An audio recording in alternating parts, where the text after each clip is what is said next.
मैं एक dragon egg के रूप में रीइंकार्नेट हुआ था, और वो भी रेयर डबल योक वाला, यानी एक ही बर्थ में 2 ड्रैगन्स। मुझे लगा था कि मैं दुनिया के टॉप पर जन्म लूंगा, लेकिन मेरे पेरेंट्स ने मुझे निकाल दिया और दुनिया के सबसे खतरनाक अंडरग्राउंड डंजन में फेंक दिया। वहां मुझे मरने के लिए छोड़ दिया गया। ड्रैगन कस्टम के अनुसार सिर्फ एक ही चाइल्ड पाला जाता है। अगर कई एग्स हों तो वे इंफीरियर वाले को खा जाते हैं। मेरा टैलेंट मेरे भाई से कमजोर था, इसलिए डिस्कार्ड में हुआ। इस डंजन में हाई लेवल मॉन्स्टर्स हर जगह घूमते रहते हैं। मेरी हाई ग्रेड ब्लड लाइन उनकी फेवरेट प्रे थी, इसीलिए मेरे पेरेंट्स को मेरी रिवेंज की कोई चिंता नहीं थी। लेवल 1 पर तो जिंदा रहना भी एक पाइप ड्रीम था। मैं अपने छोटे साइज की वजह से छिपता रहा और हाई लेवल बीस्ट से बचता रहा, लेकिन कई दिनों तक खाना न मिलने से मैं डेथ स्टोर पर पहुंच गया। जब मैं भूखे बिना दिशा के कीड़े की तरह कुछ खाने की तलाश में भटक रहा था, तभी डार्क केव में एक हल्की सी सेंट अचानक फैल गई। वो खट्टी दूध जैसी स्मेल थी, थोड़ा स्टिंकी भी सच कहूं तो, लेकिन मेरे हैचलिंग इंस्टिंक्ट्स ने बताया कि वो खाना है। वो ऐसी सेंट थी जिसे सिर्फ एक ड्रैगन पकड़ सकता था। मैं कई टनल से होकर भागा और आखिरकार सोर्स ढूंढ लिया। वह एक गोलाकार कैवन था। उसके बीचों बीच एक विशाल ड्रैगन पड़ा था, 20 मिनट लंबा, लेवल 28 अर्थ ड्रैगन। उसकी एक छींक मुझे मार सकती थी। उस सेंट के पीछे पीछे मुझे अपनी ही साइज के 3 या 4 हैचलिंग्स उसके आसपास घिरे हुए दिखे, जो ग्रीडीली सक कर रहे थे।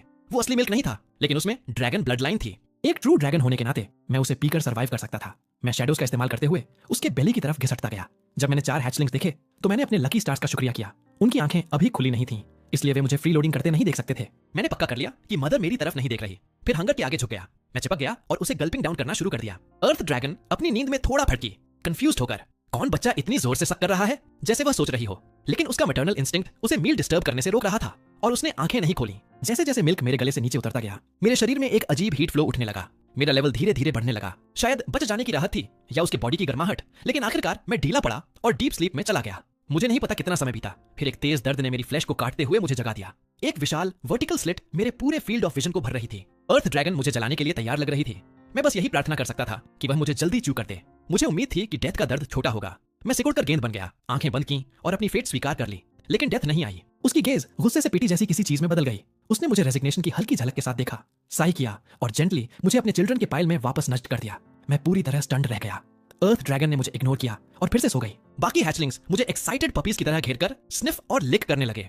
क्या मॉम सच में इस अगली थिंग को अडॉप्ट कर रही है? एक ने कहा, ये तो एलियन और लिजर्ड का मिक्स लगता है। मैंने एक तेज रोर छोड़ी और चारों के चारों एकदम फ्रीज हो गए। उन्हें उम्मीद नहीं थी कि मैं बोलूंगा, और मुझे भी नहीं पता था कि लेवलिंग अपने माइंड कम्युनिकेशन अनलॉक कर दी है, जिससे हम एक दूसरे को समझ सकते थे। मैं न सिर्फ दूसरे मॉन्स्टर्स को समझ सकता था, बल्कि वे भी मुझे समझ सकते थे। मैंने उस केव में 3 पीसफुल डेज बिताए और छोटे वालों के साथ रहना सच में मजेदार था। भले ही वे लगातार ट्रैश टॉक करते रहते थे, वे मुझे कभी सच में बुली नहीं करते थे। वे मुझे फ्री लोडिंग अगली लिजर्ड कहकर इंसल्ट नहीं करते थे, लेकिन क्योंकि मैं सबसे छोटा और कमजोर था, स्लीपिंग टाइम पर वे हमेशा मुझे घेर लेते थे। जब भी केव के बाहर कोई नॉइज होती, वे चारों मुझे शील्ड करते। वे भौंकते हुए कहते, पीछे रहो वीकलिंग, आवाज मत करना और रास्ते में मत आना। लेकिन असल में वे बस यह पक्का कर रहे थे कि मैं सेफ हूँ। उस दौरान मेरा लेवल बढ़कर लेवल 9 तक पहुंच गया, जबकि हैचलिंग्स केवल लेवल 4 थे। मैं सच में उन्हें अपना फैमिली मानने लगा था, अपने पैथेटिक बायोलॉजिकल पेरेंट्स से अनगिनत गुना बेहतर। मेरी एकमात्र रिग्रेट यह थी कि मदर ने मुझसे कभी बात नहीं की। जब भी मैं उसे ग्रीट करता, वह बस मेरी तरफ देख लेती। मुझे लगा था ये शांत दिन हमेशा ऐसे ही रहेंगे। लेकिन अगली सुबह ओडो बीस्ट ने साइलेंस तोड़ दी। वह केव में घुस आया। उसकी 4 ब्लडशॉट आंखें हैचलिंग्स पर टिक गईं। वह भूखा और पागल था। अर्थ ड्रैगन मदर ने अपनी टेल से हैचलिंग्स को कोने में समेटा और डटकर खड़ी हो गई। वे तुरंत भिड़ गए, लेकिन हायर लेवल मॉन्स्टर के सामने वह पीछे धकेली जा रही थी। हमें बचाने के लिए उसकी छाती कोडो बीस्ट के मोटे हॉर्न से छेद दी गई। फिर भी उसने अपने पीछे के पैर जमीन में गाड़ दिए और अपनी छाती में बने छेद के बावजूद डटी रही। उसने अपनी क्लॉज उसकी गर्दन में ठसाई और जोर से काटकर मांस का बहुत बड़ा टुकड़ा उखाड़ दिया। इंपैक्ट से केव टूटने लगी और एक के बाद एक पत्थर गिरने लगे। मैं हवा में छलांग लगाकर गिरते पत्थर तोड़ने लगा, लेकिन कोलैप्स बहुत तेज था। हैचलिंग्स की रक्षा करने में ही मेरी पूरी ताकत लग गई। मैं अपने वेट नर्स की बिल्कुल मदद नहीं कर सका, चाहे अटैक भी करूं। कोडो बीस्ट जैसे मोटी चमड़ी वाले मॉन्स्टर को तो शायद एहसास भी नहीं होता। अचानक कोडो बीस्ट पागल ताकत के साथ झपटा। उसका हॉर्न उसकी छाती के अंदर और गहराई तक क्रैक कर गया। उस दर्द की कल्पना भी असंभव होगी। उसे पता था कि वह इस बार नहीं बचेगी। उसने आखिरी बार अपने हैचलिंग्स की तरफ देखा और मुझे उन्हें बचाते देख उसके आईज में रिलीफ की एक झलक आई। मुझे खुशी है कि मैंने तुम्हें नहीं खाया, जैसे वह कहना चाह रही हो। उसकी ब्लडशॉट आंखें एकदम खुली। उसने अपनी बची हुई सारी ताकत लगाकर कोडो बीस्ट की खोपड़ी पर हेडबट किया। इंपैक्ट जमीन हिला देने वाला था। उसका अपना स्कल भी चोट लगने से दब गया, लेकिन कोडो बीस्ट ऐसे सुसाइडल ब्लो को सहन नहीं कर सका। उसके सिर में एक बहुत बड़ा क्रेटर बन गया। दोनों जायंट्स दर्द से चीखते हुए गिर पड़े। केव का कोलैप्स रुक गया। मैं उसके पास दौड़ा, लेकिन उसका टूटा हुआ सिर देखकर सच समझ गया, वह जा चुकी थी। तभी मुझे एक विस्पर सुनाई दी, बच्चों, मेरे बच्चे कैसे हैं? यह पहली बार था जब उसने मुझसे बात की थी। उसकी जिंदगी एक टिमटिमाती कैंडल जैसी रह गई थी। उसका टूटा हुआ जबड़ा शब्दों को लड़खड़ाता और कमजोर बना रहा था। उसके सवाल का सामना करते हुए मैं गिल्ट को दबाने की कोशिश करता रहा। उसके हैचलिंग्स मर चुके थे, सभी के सभी। बहुत सारे पत्थर थे। मेरी पूरी कोशिश के बावजूद मैं सबको नहीं रोक सका। उसका आखिरी हेडबट एक मैसिव केव इन का कारण बन गया था। मैं किसी तरह बच गया था, लेकिन वे 4 छोटे जो भाई जैसे लगने लगे थे अब नहीं रहे। अभी कुछ मिनट पहले तक वे जीवित थे और अब रबल के नीचे केवल कॉप्सेस थे। वे ठीक हैं। उसकी आंखें क्रश्ड थीं फिर भी उसने आखिरी सांस में चिंता से पूछा। उसकी आवाज में छिपा प्यार मेरे सीने को गिल्ट से फाड़ देने जैसा लगा। मैंने दांत भींच लिए, लगभग टूट जाने तक। खुद को जेंटल टोन में मजबूर करते हुए मैंने कहा, वे ठीक हैं, वे बस फेंटेड हो गए, वे सब ठीक हैं। उसके चेहरे पर आखिरकार राहत भरी मुस्कान आ गई। जब मैं मर जाऊं मुझे खा लेना। उसके शब्दों ने मुझे हिला दिया। डंजन में पैदा होना एक कर्स है, उसने आगे कहा। हम किसी रिसोर्स को वेस्ट नहीं कर सकते। यही आखिरी नरिशमेंट है जो मैं अपने बच्चों को दे सकती हूँ। मुझे नहीं पता एक हाई रैंकिंग बीस्ट जैसे तुम इस डंजन में क्यों आए हो, लेकिन मेरे द्वारा तुम्हें अडॉप्ट करने के लिए कृपया मेरे बच्चों का ध्यान रखना। कांपती अर्थ ड्रैगन मदर और कुछ नहीं कह सकी। उसने अपनी आखिरी सांस छोड़ी और पूरी तरह लाइफ के सारे साइंस खो दिए। बिल्कुल अंत में उसके चेहरे पर खुशी थी, यह मानते हुए कि उसके बच्चे सुरक्षित हैं। वह शांति से मर गई। खून मेरे घुटनों के पास जमीन पर फैल गया था। केव में मौत जैसी खामोशी थी। मेरा मुंह खुला रह गया, लेकिन मैं रो भी नहीं सका। अगर मैं चिल्लाता तो और मॉन्स्टर्स खींचे चले आते, लेकिन मेरे सीने में जैसे एक भारी पत्थर अटका हुआ था। मेरी फॉस्टर मदर और जिन 4 हैचलिंग्स के साथ मैं रहा था, अब 5 कॉर्प्सेस बन चुके थे। पहली बार जब उसने मुझसे बात की थी, वही हमारी आखिरी गुड बाय थी। इस पल पावरलेसनेस की एक लहर मुझ पर टूट पड़ी, लेकिन रियलिटी मुझे शोक मनाने का समय नहीं देगी। एक कान फोड़ देने वाली रोर के साथ कोडो बीस्ट, जो मर जाना चाहिए था, अपना टूटा स्कल होने के बावजूद लड़खड़ाते हुए फिर खड़ा हो गया। वह दोबारा उठ गया। कोडो बीस्ट ने ट्रायम्फ की चीख छोड़ी। उसकी आंखों में मेरे जैसे छोटे हैचलिंग का कोई खतरा नहीं था। लेकिन क्या तुम जानते हो इस हेलिश डंजन में फेंके जाने की सबसे अच्छी बात क्या थी? मैंने अपना सिर झुकाया और क्लॉज कस ली। इस जायंट के सामने मेरी आवाज डर से नहीं, सिर्फ एक्साइटमेंट से कांप रही थी। System skill dragons majesty unlocked.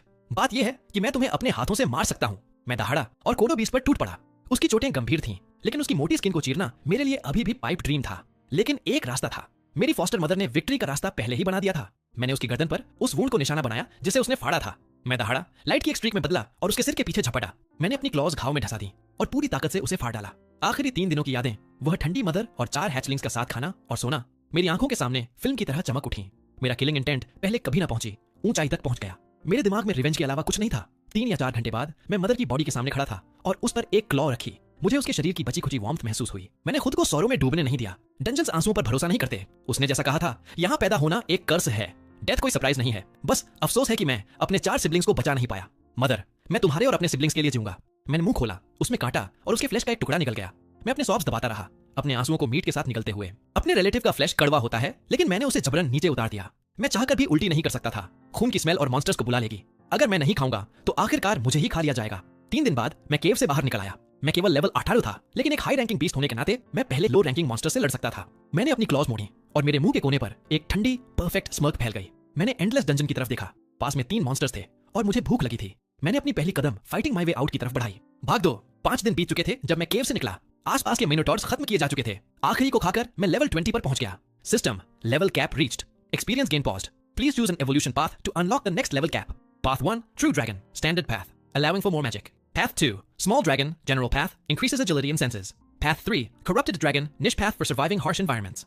Provides higher vitality and agility, but limits growth in magic and physique. Prompts देखकर मैं पैटर्न समझ गया। हर 20 लेवल्स पर एक रैंक होता है और स्ट्रॉन्ग होने के लिए मुझे इवॉल्व करना होगा। लेकिन जैसे ही मैं ऑप्शन सोच रहा था, पीछे से अचानक भारी प्रेशर दबा आया। मेरा सर्वाइवल इंस्टिंक्ट चीख उठा। मैंने चारों तरफ देखा और कम से कम 20 कोडो बीस्ट अपने चारों ओर घिरे हुए पाए और उनके पीछे से एक विशाल डरावना रेड कोडो बीस्ट बाहर आया। Target combat specialized Kodo beast leader, level 88, type rare mid tier monster. Data देखकर मैं स्टन्ड रह गया। अच्छा, कोडो लीडर ने साफ ट्रैप बिछाया था। उसने मुझे एम्बुश में फंसाया, लेकिन मुझे ही टारगेट क्यों किया? मैंने उससे बात करने के लिए मेंटल लिंक खोला। कोडो लीडर ने ठंडी सांस भरी। मैंने नहीं सोचा था कि हमारा खाना चुराने वाला इतना छोटा ब्रैट होगा। यह सुनकर आखिरकार मुझे वजह समझ आई। मिनोटॉर्स उनका मेन फूड है। अपनी स्किल्स ट्रेन करने और ग्लटनी पूरी करने के लिए मैं लगातार उनका शिकार कर रहा था। पॉपुलेशन बहुत गिर गई, जिससे कोडो बीस्ट्स के लिए फूड शॉर्टेज हो गई। लेकिन मैंने सिर्फ कंधे उचका दिए। डंजन में वीक प्रे होते हैं, यही एकमात्र ट्रूथ है। मैंने क्लॉज कमर पर रखी और सिर टेढ़ा किया। हाँ, मैंने उन्हें खाया। तो क्या तुम्हारे लोगों ने मेरी फॉस्टर मदर को नहीं खाया था? लड़ना है तो मैं तैयार हूँ। ब्लू लाइट मेरे चारों ओर चमक उठी और मैंने बैटल पोज ली। लेकिन अंदर ही अंदर मैं सोच रहा था, यहाँ से निकलूं कैसे? लीडर को इतने छोटे ब्रैट से ऐसी एरोगेंस की उम्मीद नहीं थी। वह दहाड़ा और अर्थ श्रिंक का उपयोग करते हुए आगे बढ़ा। उसका विशाल शरीर ऐसे चला जैसे टेलीपोर्ट हो रहा हो। वह सीधे मेरे सामने आ गया। दर्जनों कोडो बीस्ट्स एक साथ गरजे। मेरी सेंसेस गायब हो गईं। मैं 1 इंच भी हिल नहीं सकता था। अगर हाई लेवल बीस्ट ने एक बार भी मारा, मैं मर जाऊंगा। मेरे दिमाग में अनगिनत प्लान्स चमके, लेकिन मैंने सबको खारिज कर दिया। यहाँ से निकलने का कोई रास्ता नहीं था। अचानक प्योर ब्लू लाइट का एक पिलर कोडो लीडर पर गिरा। बीम ने उसे तुरंत निकल लिया। पास के बीस्ट स्क्रीम करने से पहले ही राख में बदल गए। गर्मी कम हुई तो रिदमिक थंपिंग की आवाज गूंजी, जैसे किसी पहाड़ के पैर उगाए हों। हर कदम के साथ जमीन वायलेंटली कांप रही थी। मेरा सिक्स्थ सेंस चीख रहा था, मैं मरने वाला हूँ। जैसे जैसे फुटस्टेप्स पास आए, मैंने पूरी हिम्मत जुटाकर पीछे देखा। मेरा दिल रुक गया।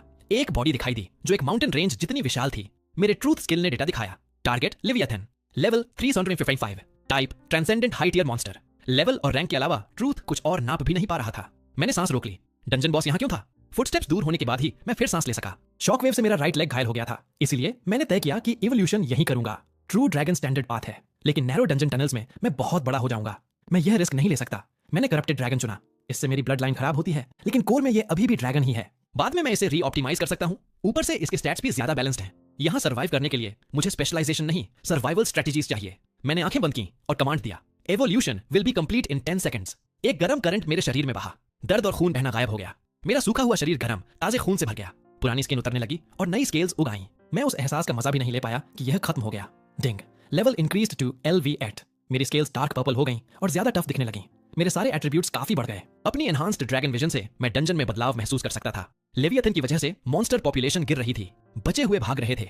वह फर्स्ट फ्लोर पर क्यों आया? मुझे पता था अब सब कुछ बदलने वाला है। मैंने तुरंत दूसरे फ्लोर पर जाने का फैसला किया। पहले मैंने हिचकिचाहट की थी, क्योंकि यह वन वे ट्रिप था। मैं वापस नहीं आ सकता था। मुझे नहीं पता था लेवियथन यहाँ तक कैसे पहुंचा, लेकिन मैं इतनी जल्दी दूसरे फ्लोर पर नहीं जाता अगर मजबूरी ना होती। जल्द ही मैं केव एंट्रेंस पर पहुंच गया। इससे मुझे एक बात समझ आई, क्या सच में इस वर्ल्ड में ह्यूमंस डोमिनेंट स्पीसीज हैं? मेरे जन्म से अब तक मैंने एक भी ह्यूमन नहीं देखा था, लेकिन तभी मेरे पीछे हल्की सी सरसराहट हुई। मैंने एम्बुश के डर से मुड़कर देखा, और जब देखा मेरा दिल एक पल के लिए रुक गया। कोने में एक छोटी लड़की छिपी हुई थी। मेरा पहला ह्यूमन एनकाउंटर। वह इतनी सुंदर थी कि मेरे अंदर का शट इन गलत ख्यालों में खोने लगा, लेकिन कुछ बोल पाता उससे पहले ही वह डर के मारे पीछे गिर पड़ी और स्टोन वॉल से चिपक गई। मैं कंफ्यूज्ड था। क्या मेरे जैसे गोल मटोल बेबी ड्रैगन को लड़कियों को क्यूट नहीं लगना चाहिए? मैं उसे धीरे से अप्रोच किया, जैसे किसी स्ट्रे किटन को शांत करते हैं। मैं एनिमी नहीं हूं, तुम यहाँ कैसे आई? वह और भी डरी हुई लग रही थी। वह सर्वाइवल फाइट और master king give me strength जैसी बकवास बुदबुदा रही थी। मैं समझाने के लिए एक कदम और आगे बढ़ा, लेकिन जैसे ही मैं 2 मिनट के भीतर पहुंचा, उसने अचानक जोरदार किक मार दी। अचानक हुए वार से मेरी हेड का सबसे कमजोर हिस्सा हिट हो गया। फिर नोटिफिकेशन पॉपअप हुआ, HP -1। सच में? बस इतना? मैंने उसके स्टैट्स देखे। वह तो पैथेटिक थी। Target monk, level 19, type human female, reading value high. ऐसे स्टैट्स के साथ वह फर्स्ट फ्लोर पर भी मुश्किल से टिकेगी। वह सेकंड फ्लोर तक कैसे पहुंच गई? अब वह दर्द से कराहते हुए अपना पैर पकड़े थी। उसकी किक ने मुझे चोट नहीं पहुंचाई, लेकिन उसका एंकल बुरी तरह स्प्रेन हो गया। अचानक उसने दर्द को अनदेखा किया और पास की एक टनल की तरफ भाग निकली। मैं स्टन्ड रह गया। मैंने उसका पीछा करने की कोशिश की, लेकिन सीलिंग से ब्लड सकिंग स्पाइडर्स गिर गिर कर रास्ता रोकते रहे। डंजन मॉन्स्टर्स लाइफ एसेंस के आधार पर शिकार करते हैं, और एक कमजोर ह्यूमन उनकी एपिटाइट में नहीं आता था। वे सब मुझ पर टूट पड़े। वे मुझे चोट नहीं पहुंचा सके, लेकिन मैं उसे पूरी तरह खो बैठा। मेरा दिल बैठ गया। एक असली गर्ल, और ऐसे ही गायब। अब अपना रस्टी स्पीयर वापस एक्शन में कैसे लाऊंगा? 5 दिन बाद मैं दूसरे फ्लोर के लिए ढल चुका था। पहले फ्लोर के उलट यहाँ मॉन्स्टर्स काफी डाइवर्स थे। हर दिन नई स्पीसीज दिखती थी। ह्यूमंस भी दिखते थे, लेकिन सिर्फ कॉर्प्सेस या रिमेन्स के रूप में। मैं उस लड़की के बारे में सोचना बंद नहीं कर पा रहा था, सिर्फ इसलिए नहीं कि मैं परवर्ट हूँ, बल्कि इसलिए कि वह ह्यूमन थी। अब तक मुझे कई ह्यूमन रिमेन्स मिल चुके थे, और कम से कम 200 या 300 लोगों के एक बड़े ग्रुप के फुटप्रिंट्स भी मिले थे। मैं उन्हें ढूंढना चाहता हूँ। यह डंजन ह्यूमंस के लिए ठीक जगह नहीं है, तो अगर वे यहाँ हैं, तो उनके पास बाहर निकलने का कोई रास्ता जरूर होगा। कम से कम यही लॉजिक मैं मानकर चल रहा हूँ। यही तो मेरा सपना है। दुर्भाग्य से मेरी ट्रैकिंग से सिर्फ और रिमेन्स मिले। जैसे ही मैं एस्केप से निकलने वाला था, मेरी पीठ में ठंडी सिहरन दौड़ गई। मैंने पीछे देखा तक नहीं, बस इंस्टिंक्ट से साइड में रोल कर गया। एक कंप्रेस्ड एयर ब्लेड मेरे सिर को छूती हुई गुजरी और रॉक वॉल पर 4 गहरे घाव कर गई, जैसे पेपर श्रेड किया गया हो। सोचने का समय नहीं था। मैंने अपनी एनहांस्ड हीयरिंग से एक छोटे क्रीचर की तेजी पकड़ी, जो असंभव स्पीड से पास आ रहा था। मैं रिएक्ट करता उससे पहले ही तेज क्लॉज ने मेरी फेशियल स्केल्स को खरोंच दिया। जैसे मैं लुढ़क कर बचा, चेहरे पर 4 ताजा वुंड्स महसूस हुए। 2 बार मारा और फिर भी जिंदा है। कोई वंडर नहीं कि तुम मेरी टेरिटरी में घुसने की हिम्मत कर सके। तुम्हारे पास कुछ स्किल है। डार्कनेस से एक लड़की की आवाज गूंजी। 4 पैरों वाला बीस्ट शैडो से निकला, अपने क्लॉ से ब्लड चाटता हुआ और इंसानों की तरह पिछले पैरों पर खड़ा हो गया। लगता है तुम्हारे पास मेंटल लिंक है। हम बात कर सकते हैं, लेकिन मेरी डोमेन में घुस आए हो तो जिंदा निकलने की उम्मीद मत करना। मीयू। मैं उसका ट्रू फॉर्म देख नहीं पा रहा था, लेकिन मॉन्स्टर की स्नीयर महसूस कर सकता था। फिर एक शैडो अविश्वसनीय स्पीड से मुझ पर झपटी, इतनी तेज कि नंगी आंखें उसका पीछा न कर सकें। उसने अकेले ही दर्जनों हमलावरों का भ्रम बना दिया, जो मुझे घेर रहे थे। मैंने कभी इतने ट्रबलसम ओपोनेंट का सामना करने की उम्मीद नहीं की थी। अगर मैं वाइटल पार्ट्स बचाता रहूं तो बच सकता था, लेकिन उसकी अब्सर्ड स्पीड ने मुझे हेल्पलेस बना दिया। अगर यह यूं ही चलता रहा तो वह धीरे धीरे मुझे थका देगी, और वह साफ तौर पर किल के लिए आ रही थी। इस इम्पॉसिबल सिचुएशन का सामना करते हुए मैंने डिसाइसिवली ट्रूथ स्किल ट्री खोल दिया। मैंने यह ट्री पहले पढ़ा था। स्किल्स कॉम्प्लेक्स दिखती हैं, लेकिन ज्यादातर कोर एबिलिटी की ब्रांचेस या एवोल्यूशंस होती हैं। प्री रिक्विजिट्स के बिना एडवांस्ड स्किल्स अनलॉक नहीं होती। लेकिन मैंने इस तरह की सिचुएशन के लिए स्टार्टिंग ब्रांचेस पहले ही याद कर रखी थी। मैंने ड्रैगन परसेप्शन अनलॉक करने के लिए 1 पॉइंट खर्च किया, मेंटल कंसंट्रेशन अनलॉक करने के लिए एक और पॉइंट खर्च किया, और पल्स अनलॉक करने के लिए 5 पॉइंट्स। स्किल ट्री में लाइट बहते ही ड्रैगन परसेप्शन और मेंटल कंसंट्रेशन के आइकॉन्स जल उठे। मैंने आंखें झपकी और दुनिया बदल गई। मैंने घूमकर पंच मारा। मैंने उसे पीछे खाली हवा में दे मारा। एक जोरदार बैंग के साथ मैंने एक आफ्टर इमेज उड़ा दिया। बिना कुछ बोले मैंने ड्रैगन ब्रेथ का ब्लास्ट छोड़ दिया। मॉन्स्टर के स्क्रीम करने से पहले ही मासिव ब्लू फ्लेम्स ने पूरी अंडरग्राउंड कैवर्न को भर दिया। भारी सांसें लेते हुए मैंने स्टैट्स देखे। एनर्जी ड्रेन बहुत बड़ा था, लेकिन मेरे पास इस बात की चिंता का समय नहीं था, क्योंकि मैंने देखा कि मेरे एक्सपीरियंस पॉइंट्स हिले ही नहीं थे। मतलब ओपोनेंट अभी मरा नहीं था। मेरा दिल छाती में धड़क उठा। वॉइड ड्रैगन ब्रेथ का पॉइंट ब्लैंक हिट झेलना कोई छोटी बात नहीं है। मैं आगे बढ़ा और कोने में जले हुए मॉन्स्टर को देखा। Target monster, transformation Nekomata, reading value extremely high. Notification देखकर मेरे सीने में अजीब सा रिग्रेट भर गया। डैम इट, मैं लगभग एक कैट गर्ल को मार ही देता। नेकोमाटा दूसरे फ्लोर पर कॉमन मॉन्स्टर्स होते हैं। वे बिल्ली जैसे दिखते हैं लेकिन इंसान जैसी फेस और 2 टेल्स होती हैं। आमतौर पर वे बस कॉमन मॉन्स्टर मटेरियल होते हैं, लेकिन मुझे आज एक फुली ट्रांसफॉर्म्ड वन मिल गई। कानों और टेल्स को छोड़कर वह पूरी तरह ह्यूमन लग रही थी। भले ही उसका 80% से ज्यादा शरीर जल चुका था, मैं बता सकता था कि वह बिल्कुल मेरी टाइप थी। मैं आमतौर पर डिसाइसिव होता हूँ, लेकिन अब मैं हिचकिचाया। मुझे अचानक प्रोक्रिएशन की क्यूरियोसिटी और इच्छा तक महसूस हुई। क्या हुआ? तुम मुझे मार क्यों नहीं रहे? मियाओ। कैट गर्ल ने प्योर हेट्रेड से मुझे घूरा और मैं थोड़ा फ्लस्टर्ड हो गया। काफी सोचने के बाद मैंने एक ठीक ठाक बहाना बनाया। कैट मीट खराब टेस्ट करता है, खट्टा और कड़वा होता है, और मुझे तुम्हारी जैसी स्किनी गर्ल्स भी पसंद नहीं। ट्रांसफॉर्म्ड नेकोमाटा ने ठंडी सांस भरी। तुम सोचते हो मैं कमजोर लगती हूँ? मियाओ, तो तुम मुझ पर तरस खा रहे हो? अगर अभी नहीं मारोगे तो अगली बार मैं तुम्हें मार दूंगी। मियाओ। मैंने उसकी धमकी को गंभीरता से नहीं लिया, मैं बस जिज्ञासु था। तुमने मुझ पर हमला क्यों किया? मैं लेवल 2 स्पिरिचुअल प्रेशर एक्टिव रखती हूँ जुलाई। इससे दूसरे मॉन्स्टर्स को पता चल जाता है कि मुझसे पंगा नहीं लेना चाहिए। ज्यादातर मॉन्स्टर्स मुझ पर हमला करने की हिम्मत नहीं करते। जब उसने जवाब नहीं दिया, मैंने और सख्ती से पूछा। गर्ल शेप्ड नेकोमाटा ने स्टबर्न होकर घूरा। तुम मेरी टेरिटरी में घुसे और उसमें मल कर दिया। मियाओ। फिर मैं किससे लड़ती? तुमसे नहीं तो? मैं स्टंड रह गया। सोचने पर समझ आया, मैं सच में इसी वजह से उस केव में आया था। फिलाइंस बहुत टेरिटोरियल होते हैं, लेकिन यह डंजन है। क्या सरफेस वाले एनिमल इंस्टिंक्ट्स यहाँ सच में लागू होते हैं? और अगर होते भी हैं तो क्या फीमेल कैट्स की भी टेरिटरी होती है? सिर्फ इतनी सी बात पर? तो छोटी बात। म्याओ। तुम बहुत स्ट्रांग हो, तुम्हें तो इस फ्लोर का बॉस मॉन्स्टर होना चाहिए। तुम्हें इतना कॉमन सेंस कैसे नहीं पता? असल में मैं इस डंजन में 1 महीने से भी कम समय से हूँ। क्या इम्पॉसिबल? बाहर की दुनिया तो बहुत अच्छी है, जंगल में फ्री रह सकते हो। कुछ को ह्यूमंस माउंट्स के रूप में चुन लेते हैं और वे बिना चिंता के जीते हैं। फिर तुम इस बेकार डंजन में क्यों आए? मियाओ। क्या बाहर सच में इतना अच्छा है? उसके वर्ड्स ने मुझे सोचने पर मजबूर कर दिया। जंगल के मॉन्स्टर्स चिंता रहित हो सकते हैं, लेकिन उनके पास डंजन की ग्रोथ पोटेंशियल नहीं होती। बाहर की दुनिया कठोर है। मॉन्स्टर्स को ह्यूमंस बड़े पैमाने पर शिकार करते हैं और उनके पास पलटवार का तरीका नहीं होता। माउंट बनने की बात करें तो कुछ ह्यूमंस शायद उन्हें चेरिश करते हों, लेकिन ज्यादातर उनकी फ्रीडम छीनकर एक्सप्लॉइट ही करते हैं। उन्हें मुर्गियों की तरह पिंजरे में रखा जाता है। यहाँ 1 महीने के बाद मैंने एक बात समझ ली है, डंजन बस मॉन्स्टर्स की स्लम है। क्या तुम मेरा दुख देखकर मजा ले रहे हो? मियाओ। नेकोमाटा की आवाज में डर नहीं था, बल्कि वह आखिरकार फ्री होने से राहत महसूस कर रही थी। इससे मुझे अपनी नैनी की बात याद आ गई। डंजन में जन्म लेना मॉन्स्टर के लिए एक नेचुरल कर्स है। मैं माइंड लिंक स्किल कम इस्तेमाल करता हूँ क्योंकि मुझे मॉन्स्टर्स की लाइफ की भीख सुनने से डर लगता है। इससे मैं सॉफ्ट हो जाता हूँ। गहराई में मैं अभी भी बेसिक सिंपैथी और मर्सी वाला ह्यूमन हूँ, लेकिन इस जगह ऐसे फीलिंग्स आपको मरवा सकती हैं। शायद हार्मोन्स थे या कुछ और, लेकिन उसके दयनीय चेहरे को देखकर मैं हिचक गया। फिर भी मैं उसे जाने देने वाला बेवकूफ नहीं था, सिर्फ इसलिए कि वह बाद में मुझे मार दे। मैंने खत्म करने के लिए अपनी ड्रैगन क्लॉ उठाई। तभी केव में एक विशाल एक्सप्लोजन हुआ। आवाज ने मुझे रोक दिया। पूरे डंजन का 2nd फ्लोर बुरी तरह हिलने और घूमने लगा। मैंने नेकोमाटा की तरफ देखा, दिल तेज धड़क रहा था। तुमने क्या कहा? मैंने पूछा। ह्यूमंस। बस कुछ शब्दों में उसने वही बात कही जिसकी मुझे सबसे ज्यादा परवाह थी। मैं और पूछता, उससे पहले ही हमारे बगल की रॉक वॉल ध्वस्त हो गई। एक सुंदर युवा आदमी गोल्डन ग्रेट स्वॉर्ड पकड़े स्टोन को चीरता हुआ अंदर गिरा। मैं स्टंट रह गया। मेरा पहला ह्यूमन दिखा। उस युवा ने मुझे और नेकोमाटा को तुरंत देख लिया। उसका चेहरा एकदम सख्त हो गया। वह दीवार के उस होल की तरफ मुड़ा और पूरी ताकत से गरज पड़ा। उसने कम्बैट स्टैंस ले ली, जैसे मौत तक लड़ने को तैयार हो। उसकी आंखों में भरी नफरत ने मुझे उलझा दिया। मैं समझाना चाहता था, लेकिन जब उसे पता चला कि मैं बोल सकता हूँ तो वह और ज्यादा भड़क गया। उसके चेहरे पर ठंडा पसीना बहने लगा। वह बड़बड़ाने लगा। उसका फोकस डरावने स्तर तक पहुंच गया। मेरा दिमाग घूम रहा था। क्या तुम मेरी बात भी सुन रहे हो? मैं सोच रहा था, तुम पूरा मामला ओवरथिंक कर रहे हो। लेकिन वह युवक परवाह नहीं कर रहा था। उसके शरीर के हर पोर से बैटल इंटेंट की लहर निकल रही थी। उसने छोड़ी गई ऊर्जा एकदम 10 गुना बढ़ गई। वह धनुष से निकले तीर की तरह मुझ पर झपटा। मेरी ड्रैगन आई ने उसे स्कन किया। टारगेट लियो, पैलेडिन, LV32, एलीट ह्यूमन। उसके ज्यादातर एट्रीब्यूट्स मेरी करंट स्टेट से ऊंचे थे।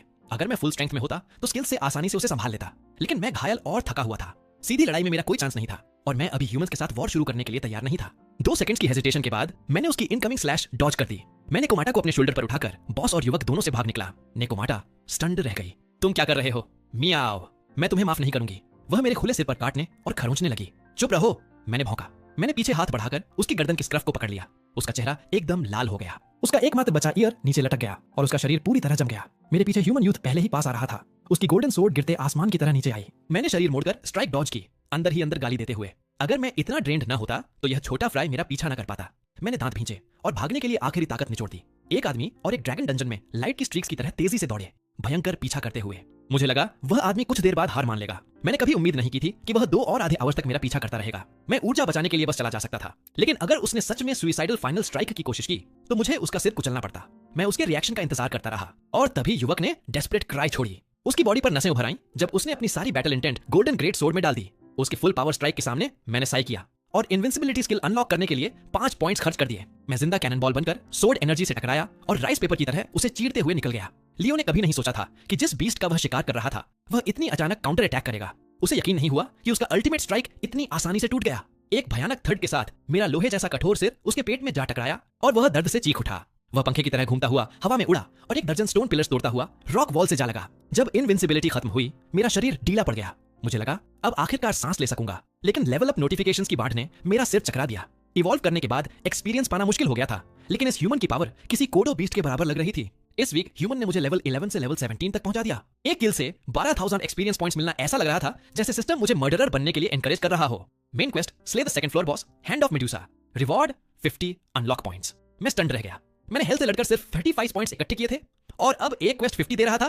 पीछे से लूना की आवाज आई। मैंने मुड़कर देखा तो वह घावों से भरी हुई मुझे ऐसे घूर रही थी जैसे मैं पूरा मॉन्स्टर हूं।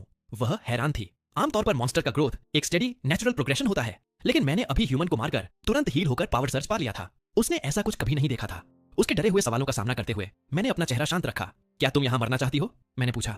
या मेरे साथ आकर सेकंड फ्लोर बॉस को मारना चाहती हो? वह हाँ फी, तुम पागल हो क्या? वो बॉस तो तीसरे फ्लोर के एंट्रेंस की रक्षा करता है। अचानक लूना मेरी योजना समझ गई। तुम सच में हैंड ऑफ मेडुसा को मारकर थर्ड फ्लोर जाना चाहते हो, है ना? मैंने कुछ नहीं कहा, बस मजबूती से सिर हिलाया। अपनी बंस को अनदेखा करते हुए लूना फुफकारती हुई बोली, तुम्हारी करंट स्ट्रेंथ में तुम सेकंड फ्लोर पर राज कर सकते हो, फिर अपनी जान खतरे में डालकर और नीचे क्यों जाना? तुमने कहा था ह्यूमन लोग डंजन से निकलने के लिए बॉस रेड करते हैं, है ना? लूना का चेहरा सफेद पड़ गया। तुम सच में डंजन छोड़ना चाहते हो? मैंने उसे जानते हुए मुस्कान दी। लगता था डीपर एक्सप्लोर करना ही बाहर निकलने का तरीका था। मुझे बताओ कैसे निकलना है। तुम पहले से बोल रही हो तो सब कुछ बता ही दो, मैं तुम्हारी मदद क्यों करूं?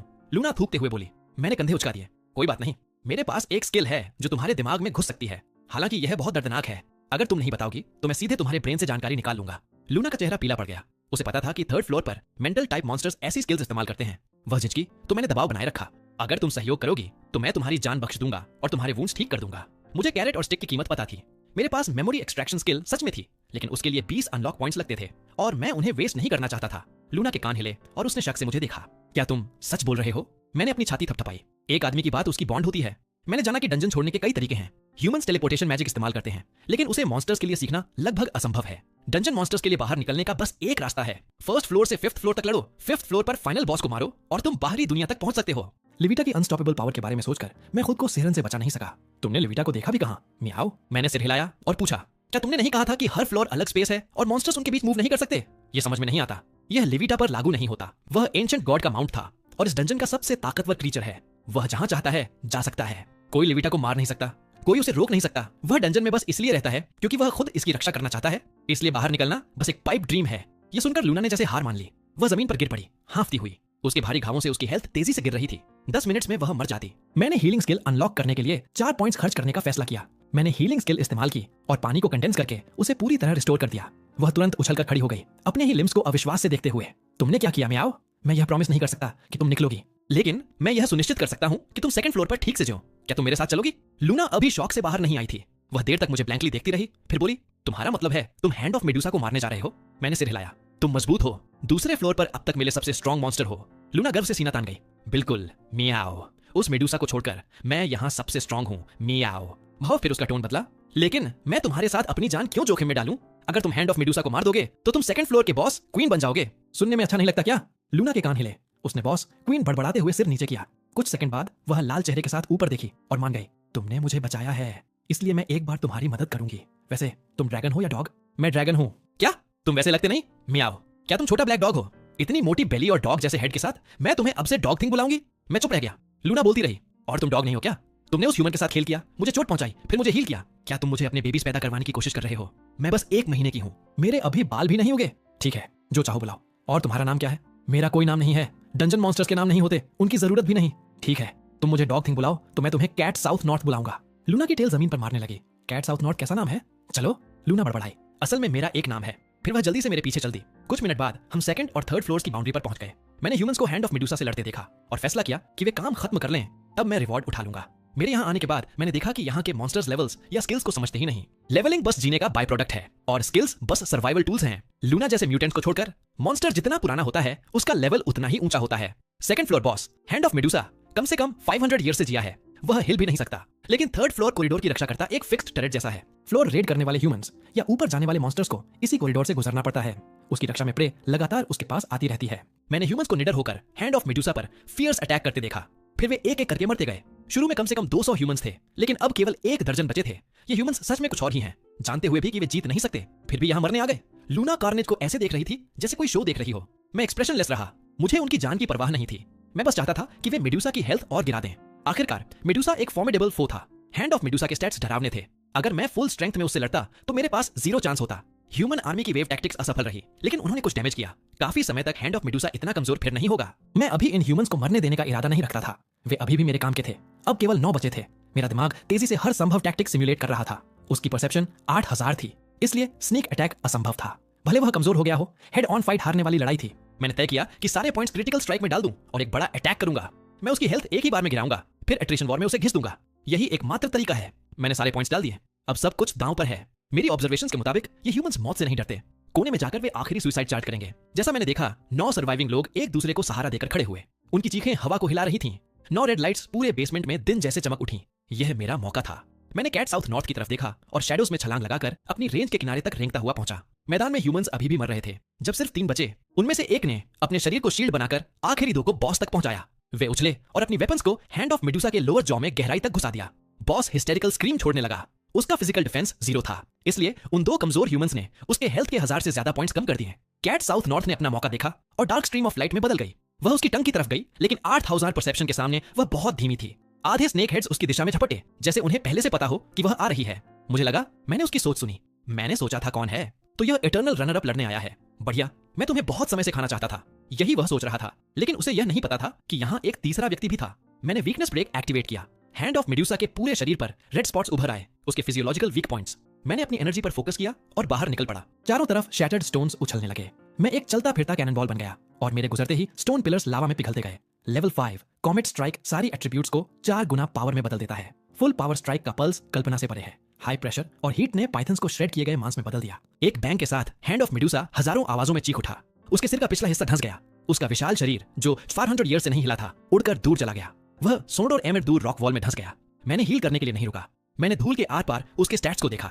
जब तक उसकी हेल्थ 0 नहीं हुई, मैं आखिरकार आराम नहीं कर पाया। पास के 2 सर्वाइविंग ह्यूमंस इस दृश्य को देखकर खाली निगाहों से घूरते रह गए। यकीन नहीं कर पा रहे थे कि उन्हें एक मॉन्स्टर ने बचा लिया। बड़े चौकोर चेहरे वाले नाइट आर्थर ने खुशी के साथ बोलना शुरू किया, जो जल्दी ही ठंडी हो गई। छोटा वाला मार्कस उसे देख रहा था।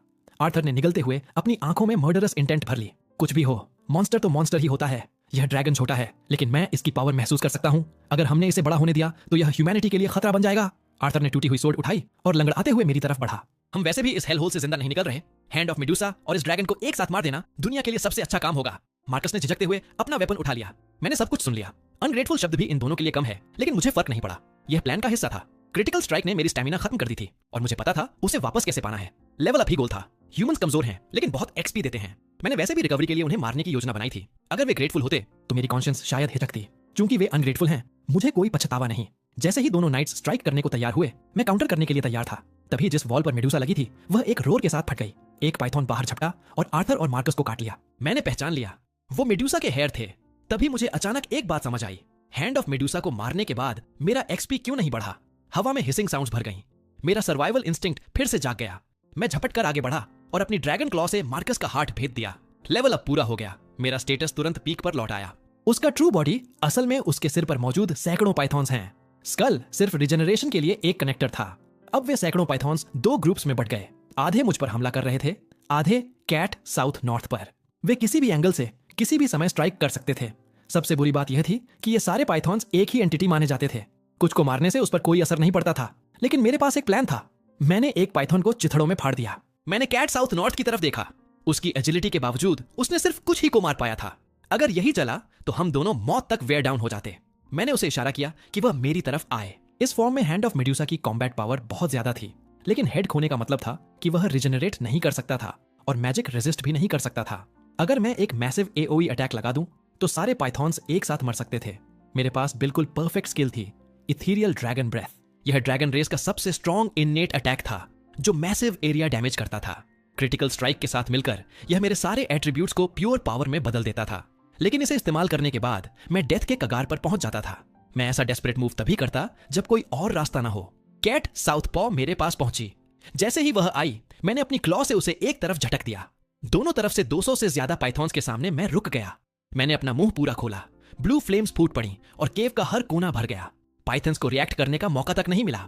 वे पूरी तरह सीरिंग हीट में डूब गए। लेकिन जब मैंने उन्हें राख बनते देखा तो राहत महसूस नहीं हुई। एक्सपी नोटिफिकेशन अभी तक नहीं आई थी। मैं सावधानी से एरिया स्कैन कर ही रहा था कि रॉक वॉल से एक गोल्डन पाइथॉन बाहर फट पड़ा। वह सीधे मेरी आंखों के बीच वाली जगह पर झपटा। वह इतना तेज था कि बस ब्लर दिखा। मेरी करंट हालत में एक हिट फेटल होती। लेकिन ठीक उसी क्रिटिकल मोमेंट पर कैट साउथपॉ चट्टान के पीछे से दौड़ती हुई आई। उसने अपने शरीर से मुझे शील्ड किया।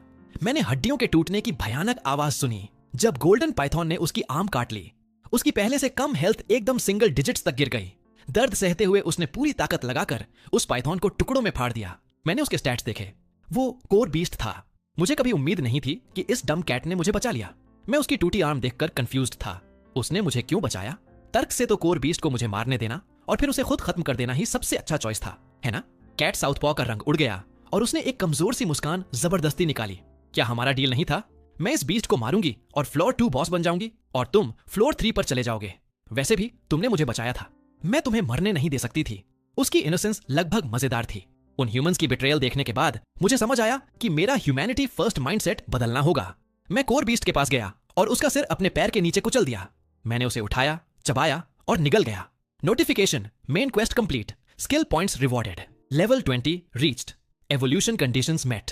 क्वेस्ट कंप्लीशन सुनकर ही मैं आखिरकार रिलैक्स्ड हुआ। मैं जमीन पर गिर पड़ा और हांफने लगा। कैट साउथपॉ ने मुझे कसकर गले लगाया और अपना चेहरा मेरे चेहरे से रगड़ा। लूना का ह्यूमन फॉर्म काफी इंप्रेसिव था। मैंने फोकस और हील इस्तेमाल करके उसके इंजरीज ठीक किए। फिर चारों तरफ देखा। मेडुसा की हैंड मर चुकी थी, इसलिए फ्लोर 3 का रास्ता पूरी तरह खुल गया था। लेकिन जैसे ही मैं नीचे छलांग लगाने वाला था, लूना ने रिलक्टेंट टोन में कहा, हम कितनी ग्रेट टीम हैं। अगर तुम रुक जाओ तो फ्लोर 2 पर हम इनविंसिबल हो जाएंगे। थोड़ी देर रुककर उसका चेहरा लाल हो गया, जैसे उसे अचानक कुछ समझ आया हो, और वह चिल्लाई, मैं स्मार्ट हूं और तुम स्ट्रांग हो। मैं फ्लोर 2 की क्वीन बन सकती हूं। मुझे नीला आसमान और गर्म सन ज्यादा पसंद है, मैंने कहा और टनल में कदम रख दिया। लूना मुझे पीछा करने लगी, लेकिन मेरी आवाज पीछे गूंज पड़ी, फ्लोर 2 अब सेफ है, गुड बाय। उसके लिए टनल शायद डेथ ट्रैप हो सकता था, मेरे लिए यह फ्रीडम का रास्ता था। लेकिन मुझे अगले ही पल अफसोस हुआ। फ्लोर 1 रॉक था, फ्लोर 2 मड था। लेकिन मैं यह कभी नहीं सोच सकता था। फ्लोर 3 एक बहुत बड़ा फ्रोजन वेस्टलैंड था। मैंने तुरंत प्यूरिफिकेशन ऑप्शंस देखे और जो देखा उससे मैं शॉक्ड रह गया। पहले 3 ऑप्शंस वही थे, लेकिन एक फोर्थ जुड़ गया था, मिनिएचराइज्ड ड्रैगन। यह एक्सट्रीम कोल्ड और हीट सोर्स अवेयरनेस से अनलॉक होने वाला रेयर पाथ था। इससे आइस इम्यूनिटी मिलती थी। ठंड से मेरी हेल्थ तेजी से गिर रही थी, इसलिए मैंने वही चुन लिया। एक झटके में मेरी डार्क पर्पल स्केल्स गायब हो गईं। मैं अपने नए स्टैट्स देख ही रहा था कि ऊपर से एक फेमिलियर स्क्रीम गूंजी। मैंने ऊपर देखा और ठीक उसी समय एक विशाल शेप मुझ पर गिरती दिखी। वह सीधे मुझसे टकरा गई। क्या मैंने नहीं कहा था दूर रहो? मैं कराहा। लूना मेरे पीछे पीछे नीचे आ गई थी और हम इस नए वर्ल्ड को एक्सप्लोर करने लगे। फ्लोर 3 चकाचौंध करने वाली सफेदी की दुनिया थी। मॉन्स्टर्स ट्रांसल्यूसेंट आइस स्कल्पचर्स जैसे थे और सभी लेवल 70 या उससे ऊपर थे। हमने तय किया कि लेवल अप करने के लिए यही शिकार करेंगे। कई हफ्तों तक हजारों आइस मॉन्स्टर्स को मारने के बाद मैं सेकंड प्यूरिफिकेशन लेवल 8 पर पहुंच गया। क्योंकि प्यूरिफिकेशन के बाद लेवल्स रिसेट हो जाते थे, इसलिए मैं इफेक्टिवली लेवल 88 था। लूना लेवल 60 पहुंच गई। लेकिन जैसे जैसे हम मजबूत होते गए, मुझे इस कैनियन के बारे में कुछ अजीब दिखा। बाहर वाले क्रीचर्स लो लेवल थे। बाहर के वुल्व्स में सफेद मीट और ब्लड था, वे असली थे। लेकिन कैनियन के अंदर के वुल्व्स प्योर आइस से बने थे। उनके पास फ्लैश नहीं थी। मेरे डबल एक्सपी बफ के बावजूद उनसे मिलने वाला एक्सपीरियंस बहुत छोटा था। इससे मैं एक डरावने कंक्लूजन पर पहुंचा। मैंने लूना को कैनियन के और अंदर ले गया। हम जिन मॉन्स्टर से मिले वे सब आइस से बने थे। न सोल, न इंटेलिजेंस और न ही कम्युनिकेट करने का कोई तरीका। फिर मुझे प्योर आइस से बना एक ह्यूमन दिखा। इससे मेरी थ्योरी कंफर्म हो गई। यहाँ का हर मॉन्स्टर बस एक समन था। इसका मतलब समनर बहुत ही रिडिकुलसली स्ट्रांग होना चाहिए।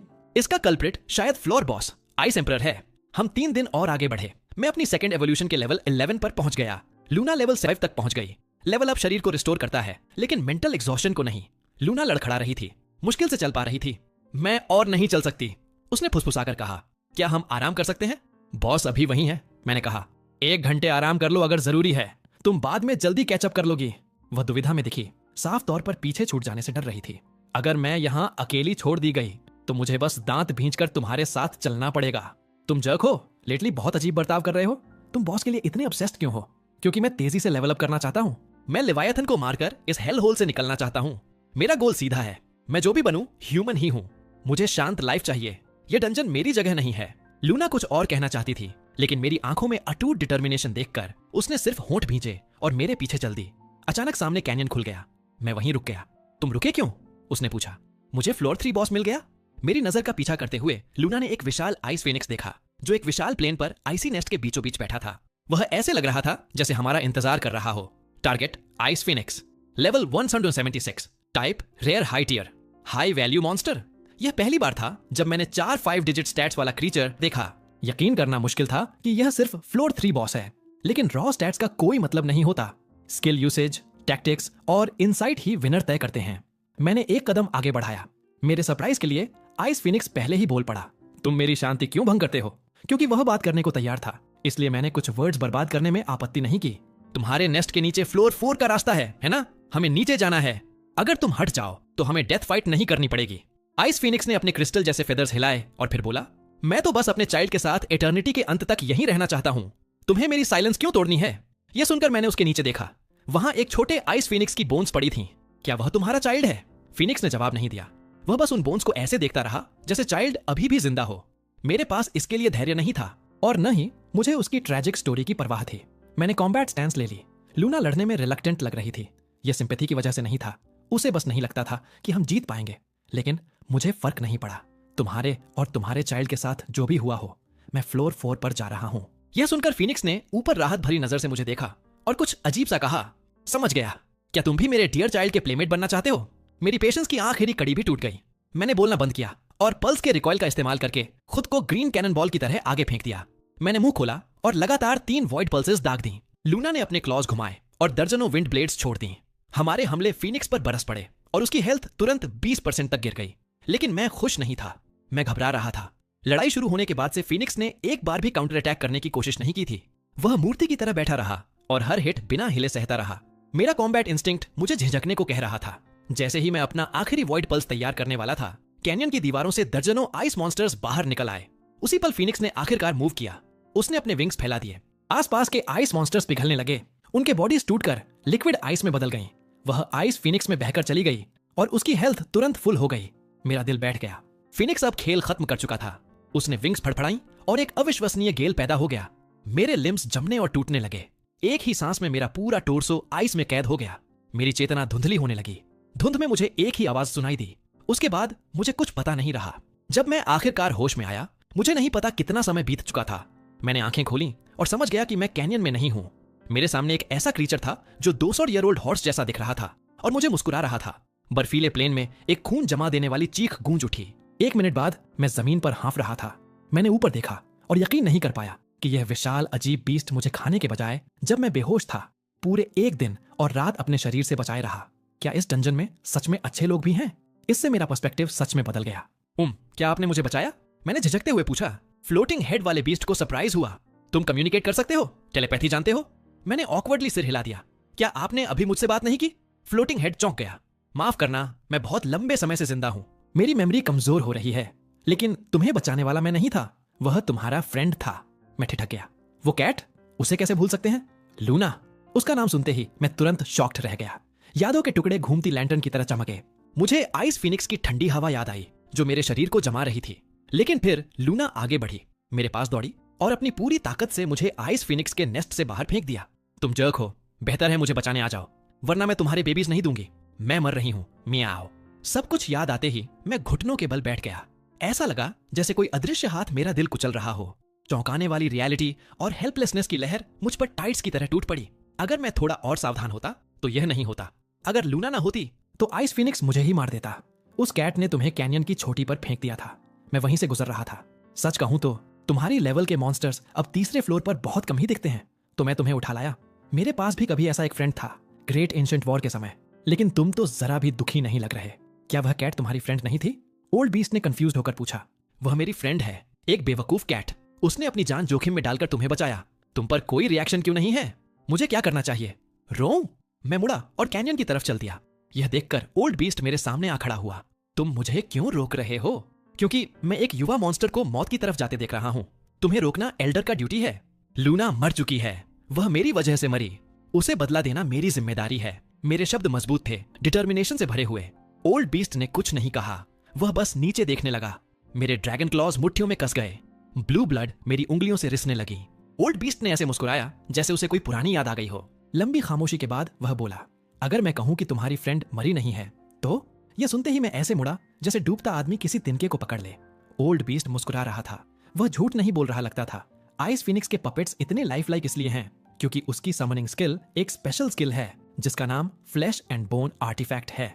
प्राचीन काल से अब तक 10 से भी कम बीइंग्स के पास यह स्किल रही है। यह दुनिया की सबसे रेयर स्किल्स में से एक है। सामान्य तौर पर समन्स ओरिजिनल से कमजोर होते हैं, लेकिन यह स्किल ऐसे क्रीचर्स बनाती है जो ओरिजिनल जितने स्ट्रॉन्ग या उससे भी स्ट्रॉन्ग होते हैं, क्योंकि इसका प्रिंसिपल सिंपल कॉपी नहीं है, यह प्लंडर है।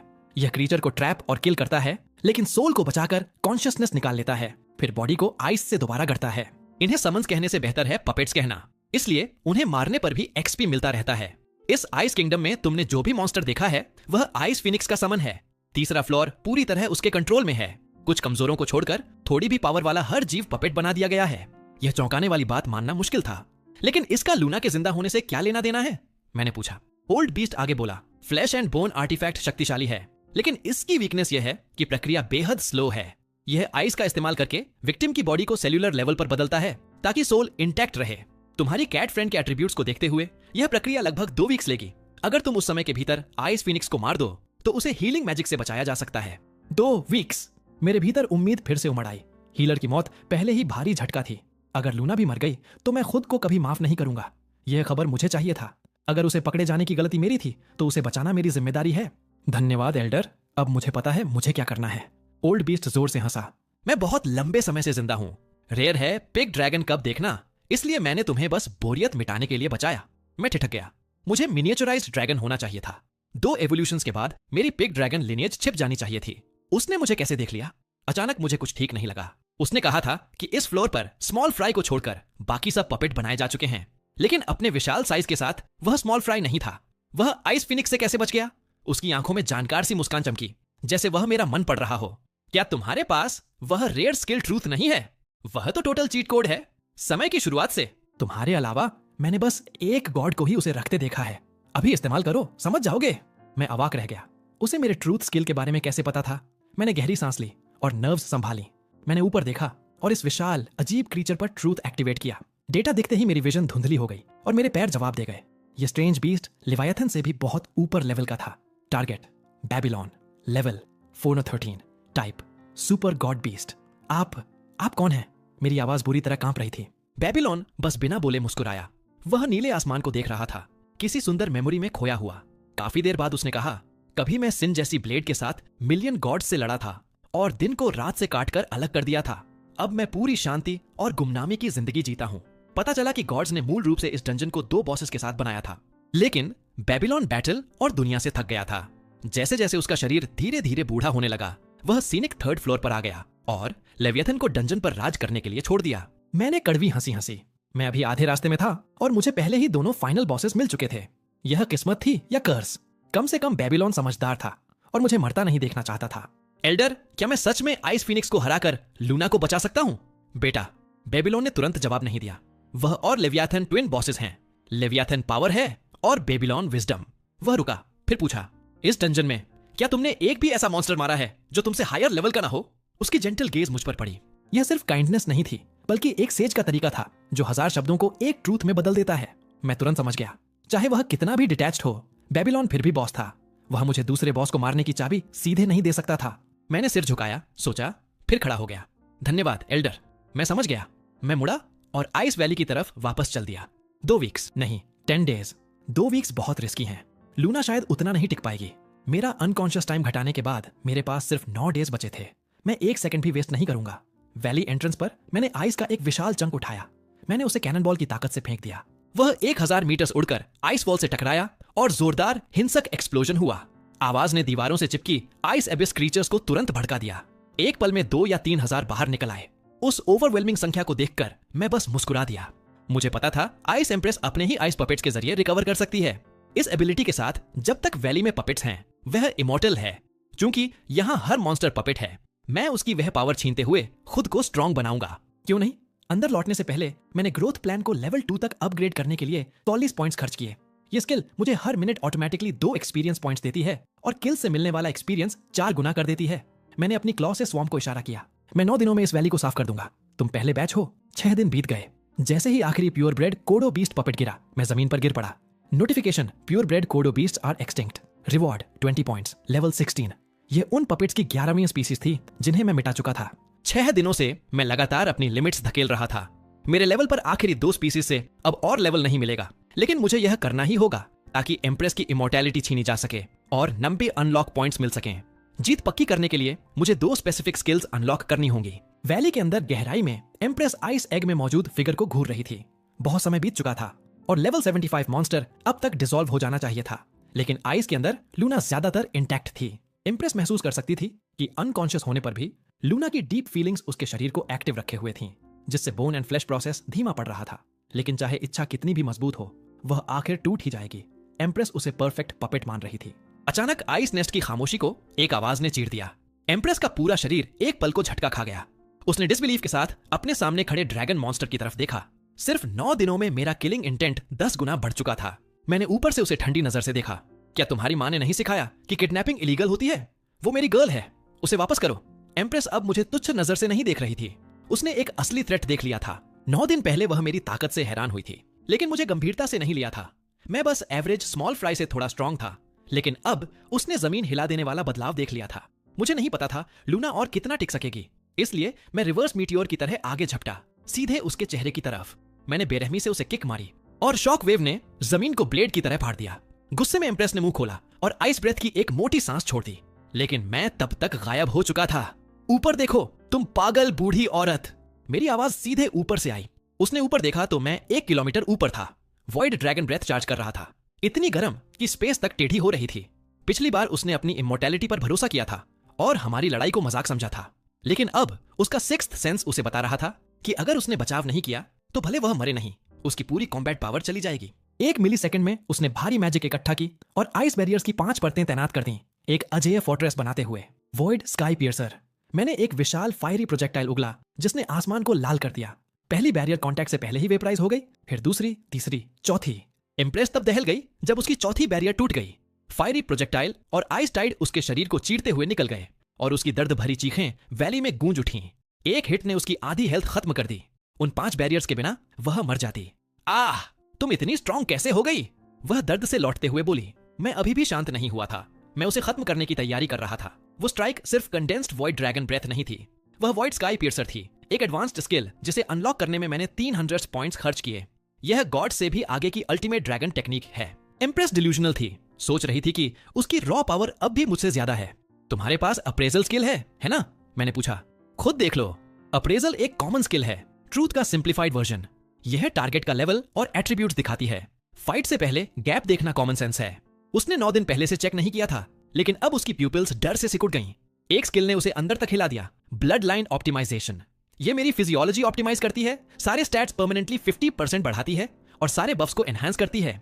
इसमें फ्यूचर लेवल अप स्टैट्स भी शामिल हैं और लेवल सप्रेशन को 40 लेवल्स तक निगेट करने के लिए लेवल कॉम्पेंसेशन देती है। मेरी स्किल ट्री में यह टॉप टियर स्किल है जिसका कॉस्ट 200 पॉइंट्स है। यह बूस्ट एवोल्यूशन के बराबर है, जिससे उसका लेवल एडवांटेज लगभग बेकार हो गया। आखिर में सुपर रीजनरेशन था। 5 पॉइंट्स में यह 10 सेकंड्स तक डैमेज न लेने पर मेरी हेल्थ और माना रिस्टोर कर देता है। मैंने अपनी पूरी फॉर्चून लगा दी थी ताकि अपर हैंड मिल सके। एम्प्रेस ने गरज कर अपने विंग्स फैला दिए। मेरे ओवरवेलमिंग चेंज का सामना करते हुए उसे सीरियस होना पड़ा। उसे अपने पपेट्स चाहिए थे ताकि वे रिकवर कर सकें और संख्या से मुझे कुचल सकें। लेकिन 10 सेकंड्स बीत गए और नेस्ट में एक भी पपेट नहीं आया। हैरान होकर मैंने ताने के साथ पूछा। उसे तुरंत समझ आ गया कि कुछ बहुत गलत है। उसके बोन एंड फ्लैश पपेट्स के पास असली लाइफ है, यानी उन्हें कंट्रोल करने के लिए भारी मेंटल एनर्जी चाहिए। वह बस सिंपल ऑर्डर्स दे सकती है। वह यह सेंस नहीं कर सकती कि उन पर हमला हो रहा है। 300,000 पपेट्स को सेंस करने के लिए उसे असंभव स्टैट्स चाहिए होते। उसे यह पता ही नहीं चल सकता था कि मैं उन सबको पहले ही स्लॉटर कर चुका हूं। एम्प्रेस में टेरर की ठंडक दौड़ गई। उसने कभी नहीं सोचा था कि मैं उसकी वीकनेस खोजकर उसकी आर्मी मिटा दूंगा।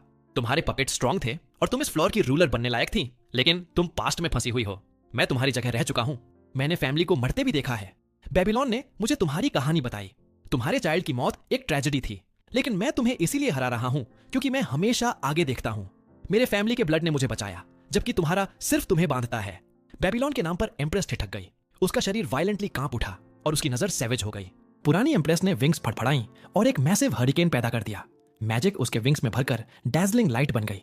मैं तैयार हो गया, जानता था कि अगला स्ट्राइक उसकी पूरी ताकत होगा।